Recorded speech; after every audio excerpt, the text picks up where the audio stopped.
Akhirnya gue menemukan monitor LG yang harganya bisa lebih murah dibanding harga di China. Finally!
Selamat datang di GTD cara paling canggih di 2021. Nice banget LG Indonesia masukin monitor ini cepet banget. Gue nggak tahu sih tanggal pasti launching monitor ini kapan, tapi kalau gue cek artikel-artikel di internet tentang monitor ini, artikel itu dibuat bulan Mei awal gitu lah. Jadi nice banget, dengan jeda sekitar 1 sampai 1,5 bulan, barang ini udah ready di Indonesia buat dibeli. Untuk bodi ada sedikit perubahan aja di bagian belakang. Desainnya berbeda, tapi masih pakai filosofi yang sama dengan GL850-nya. Desainnya seperti turbin lingkaran gitu, fungsinya buat lubang pembuangan panas. Logo LG juga dihilangin dan diganti dengan logo Ultra Gear yang lebih menarik tentunya untuk dipandang. Perubahan paling jelas ya di kaki dan stand-nya. Kakinya super tebal dan gede. Dengan sedikit colokan plastik untuk kabel manajemen yang kalau gue paksa, gue yakin gampang banget patahinnya ini. Stand-nya masih bentuk V yang kerasa kekecilan kalau kita pandang dari depan secara keseluruhan. Dan baru juga mulai videonya langsung gue menemukan ketidaksukaan gue dengan desain baru ini. Dia nggak ada fungsi swivel yang membuat dua port USB 3.0 di bagian belakang monitornya jadi nggak nyaman banget untuk dijangkau. Dan juga lu nggak bisa dengan mudah share apa yang lu tonton dengan temen yang ada di sebelah lu. Lu mesti angkat semua monitornya yang bobotnya juga nggak ringan. Di sisi lainnya dia udah ada head adjustment yang jauh lebih nyaman di sini dan lebih enak dimaininnya dibanding di GL850 dan vertikal bisa satu arah. Masalahnya juga muncul lagi, semisalnya lu mau paksain diri lu pakai bracket di monitor ini. Lu mesti kan beli kabel tipe L yang biasanya gue saranin supaya lu bisa pepetin monitornya ke tembok. Di sini port displaynya tuh ada banyak, ada 3. Tapi kalau lu colok kabel tipe L di HDMI 1, HDMI 2 jadi ketutupan. Begitu juga sebaliknya. Soalnya dibikin portnya vertikal. Apapun yang lu colok dengan kabel L akan mengganggu port di atas ataupun bawahnya. Jadi lu nge-stuck dengan kabel yang standar lurus gitu. Tapi kalau lu pakai kabel yang lurus kayak gitu, ya lu nggak bisa pepetin monitornya ke tembok. Yang sebenarnya fungsi utama dari bracket supaya meja clean dan monitornya bisa semakin jauh. Puyeng sih. Thank you banget buat subscriber kita yang kasih tahu kita masalah ini. Detail yang kecil banget sebenarnya, tapi menarik banget. Emang kalian canggih bisa mikir sedetail itu. LG harus redesign ulang sih sistem portnya supaya lebih masuk akal dan bisa memenuhi kebutuhan orang yang suka pakai bracket. Next, pengaturan OSD-nya udah joystick dan memang LG terbaik dan paling masuk akal untuk urusan OSD-nya. Dan LG juga redesign UI USD-nya jadi lebih clean, rapi, dan keren. Panel depannya udah bezel-less dan cukup clean untuk lihat dari bagian depan dengan logo LG yang kecil. Segmen monitor ini tetap sama kayak pendahulunya, 27GL850, 27 inch, 2K IPS panel. Refresh rate-nya dinaikin jadi 165Hz dan bisa di-overclock via OSD sampai 180Hz. Yang kalau gue tes kualitas motion blur-nya, gue impress banget dengan kualitas 165Hz-nya, terutama di preset fast. Di mode faster terjadi beberapa overshoot yang cukup ganggu dan pas gue tes overclock 180Hz-nya, di mode fast sangat-sangat oke kualitasnya. Sangat bersih dan jelas banget hasil UFO-nya.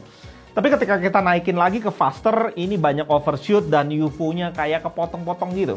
Saran gue tetap di mode fast aja, itu udah paling worth it. Untuk gaming monitor ini udah mantep banget dengan kualitas motion blur kayak gitu. Tidak lupa kita buang-buang dulu, dan LG masih juga kasih ke kita CD, entah buat apa, buat gue buang kali. DisplayPort, USB hub, dan HDMI. Di sisi coverage warnanya gue bisa bilang ini mirip dengan seri sebelumnya di GA8550 dan cukup seimbang dengan kualitas ViewSonic VX2705.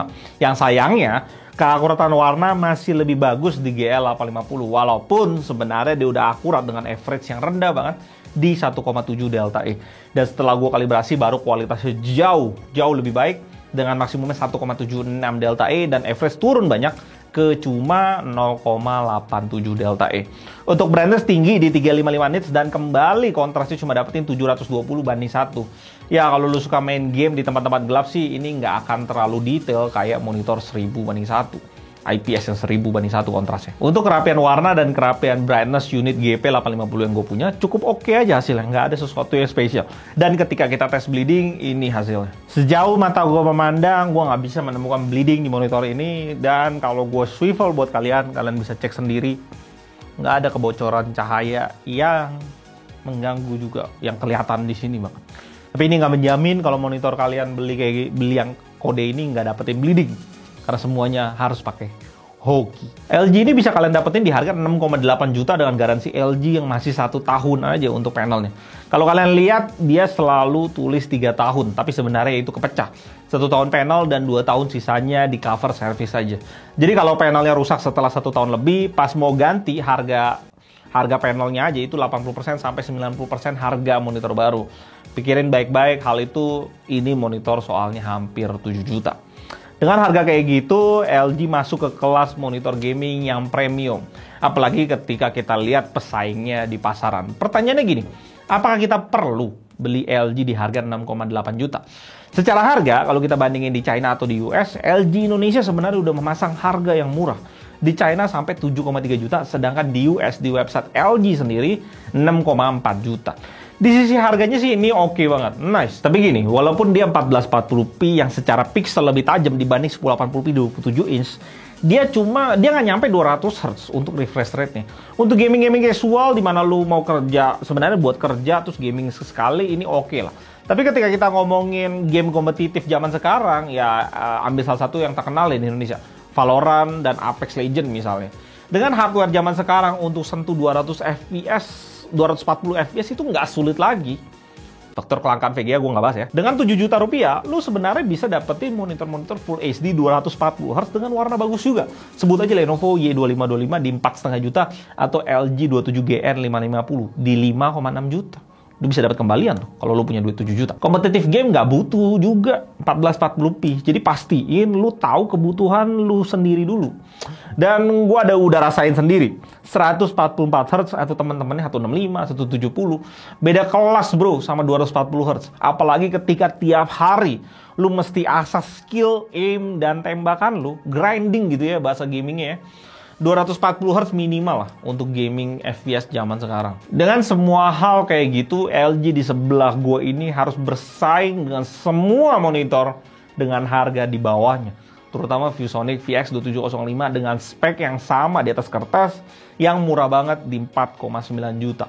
LG ini keren, tapi gue rasa nggak akan banyak yang butuh dan mau. Terutama kalau orang itu consider masalah garansi panelnya yang cuma 1 tahun. Gue Eldon dari GTD, sampai jumpa di video berikutnya. Tetap Cang!